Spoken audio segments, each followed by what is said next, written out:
Hoje o nosso quadro do INSS é com Ailton Batista, gerente executivo do Instituto aqui em Goiás. Boa tarde. Boa tarde, Vivi. Boa tarde, Jordan. Boa tarde. Vamos lá, então? Primeira pergunta é da Maria Alves. Tem 23 anos de INSS e tem 59 de idade. Com 60, pode aposentar? Sim, com 60 anos ela pode requerer e vai aposentar por idade. O Otávio Gomes, lá de Aparecida, pergunta para você o seguinte, olha, essa perícia que o INSS vai fazer para os aposentados por auxílio-doença é para todas as idades ou só para quem tem acima de 60 anos? Não, na verdade é menos de 60. Justamente, para quem tem menos de 60, né, assim, o INSS ainda vai vir alguma coisa ainda para nós, algum documento, informando de que forma que vai ser feito. No primeiro momento está dizendo que aqueles que têm mais de 60 não irão realizar essa perícia no caso de aposentadoria, porque no caso de auxílio-doença, aqueles que têm mais de 2 anos, todos eles vão ser periciados, independente do tempo, independente da idade. Se tiver 80 anos, há 2 anos não faz a perícia, vai ter que voltar? Se for auxílio-doença, sim. Agora, se for aposentadoria por invalidez, aqueles que estão acima de 60 anos, por enquanto, não vão ser chamados. Ok. A Adriana gostaria de saber se pode transformar o auxílio-doença que ela recebe há 10 anos em aposentadoria. É isso que o INSS vai fazer nesse momento, são essas revisões de benefícios que tem mais de 2 anos, né, que as pessoas estão recebendo, e o perito médico, nesse momento, ele vai avaliar se a pessoa pode ser aposentado ou se ele está apto a retornar ao trabalho.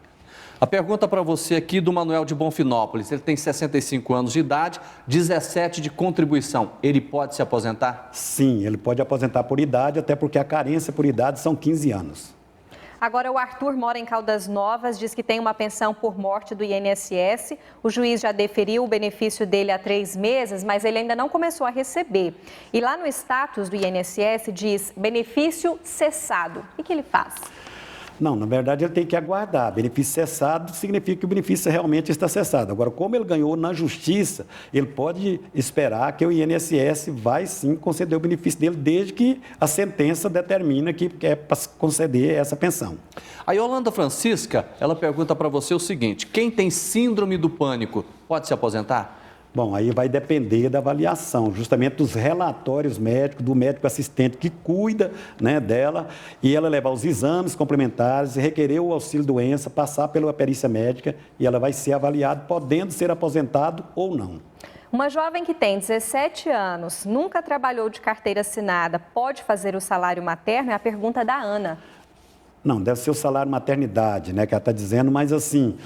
O salário maternidade é para quem é contribuinte ou então que pelo menos trabalhou na área rural, né, por um período acima de 10 meses. Tá certo. Eu tenho outra pergunta aqui. A Andriele pergunta para você. Está de atestado. Gostaria de saber se o funcionário, depois de 15 dias de atestado, deve fazer o quê? Procurar o INSS? Sim, se ela vai ficar mais de 15 dias de atestado, ela tem que agendar no 135 para ela passar pela perícia médica do INSS para dar o tempo que for necessário para ela fazer a sua recuperação e retornar ao trabalho. O Manuel quer saber mais informações sobre os critérios usados nessa revisão que vai ser feita dos benefícios. Não, eu gostaria de dizer assim, eu acho que as pessoas elas estão assim antecipando as coisas, né, Jorge? Porque a gente tem que aguardar, até porque assim, é uma medida provisória ainda, né, que é a 739, que fala nessa revisão. O INSS ainda não definiu quando vai iniciar essa revisão, né? Tem uma previsão que os médicos, inclusive, vai receber para fazer esse trabalho. O que as pessoas têm que fazer, e isso eles já têm que providenciar imediatamente, é buscar o seu médico assistente, aquele que cuida de você, trazer um relatório do médico, pegar exames complementares e ficar preparado para que na hora que a Previdência convocar, você ter toda a documentação necessária para provar que você está incapacitado. Vamos só relembrar aqui, então. A pessoa que é aposentada por invalidez, acima de 60 anos, não tem problema. Não vai acontecer nada. Então, acima de 60 anos, aposentadoria por invalidez, fique tranquilo, não vai ter revisão nenhuma. Abaixo de 60, sim. Sim. No caso da aposentadoria. No caso de aposentadoria, mas a pessoa tem que aguardar, porque nesse momento nós não sabemos se vai chamar primeiro o auxílio-doença, se vai chamar primeiro o aposentado, ou se vai chamar todo junto, independente de estar aposentado ou não. Agora, auxílio-doença, quem tiver mais de 2 anos que não faz a revisão, a perícia, todo mundo vai entrar no rolo.